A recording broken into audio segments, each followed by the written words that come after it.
নবীর একটা আদর্শের কারণে জান্নাতে যাবে। সিরত মানি আদর্শ, আর এটা আমরা কদমে কদমে মোহতাজ।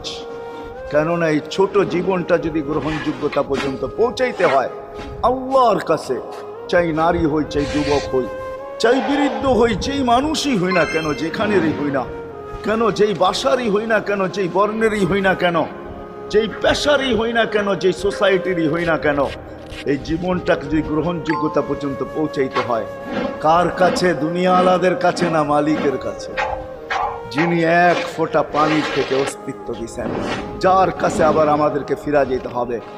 পালানের কোনো সুযোগ নাই।